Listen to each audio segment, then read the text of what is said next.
The fluorescent lights flickered overhead as I walked through the sterile hallway of the hospital.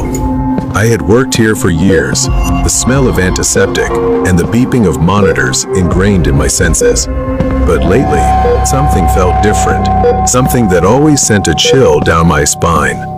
My patients came in all ages, but there was one little girl named Tira, perhaps the youngest patient in the hospital. Tira was a sweet child. She often wandered the halls and talked to other patients, though she was mostly alone. One night, while working a night shift, I was doing my rounds as usual. In the empty, long corridor, I heard two people talking softly. It was late, and all patients were supposed to be asleep. I followed the sound, which was coming from room 203. As I carefully opened the door to check, I saw her. Tira was standing near the patient's bed, smiling at me mysteriously and greeting me. But my sudden appearance didn't startle her at all. I reminded her that it was past bedtime and asked what she was doing there. She replied, "Nothing. I just came to say goodbye to George." George was the patient in room 203. He had recently undergone major surgery. Though Tira seemed calm to me, I noticed George's face. He looked terrified and extremely pale. When I turned to remind her and take Tira back to her room, she had vanished as quickly as if she'd never been there. The next day, I went home around 4 a.m. after my night shift ended. It was my day off, so I slept the entire day.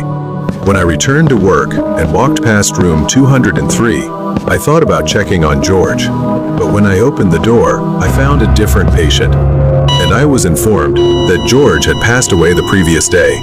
I stood frozen in the hallway, suddenly remembering when I asked Tira what she was doing in George's room. She said she came to say goodbye. But why goodbye? Shouldn't it have been good night? Something was very strange.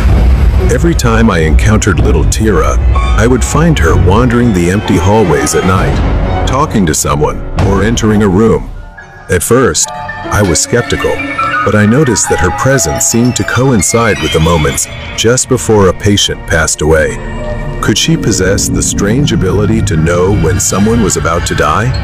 Then I searched the hospital records. Tira wasn't listed anywhere. There was no information about her being admitted, and no legal guardianship papers on file. I was stunned. I gradually became obsessed with Tira's story and started investigating her background. My suspicions grew when I learned from a nurse that Tira had died in the hospital just a few months ago after falling down the stairs. However, the nurse insisted the incident was ruled an accident, and the hospital never made it public. My mind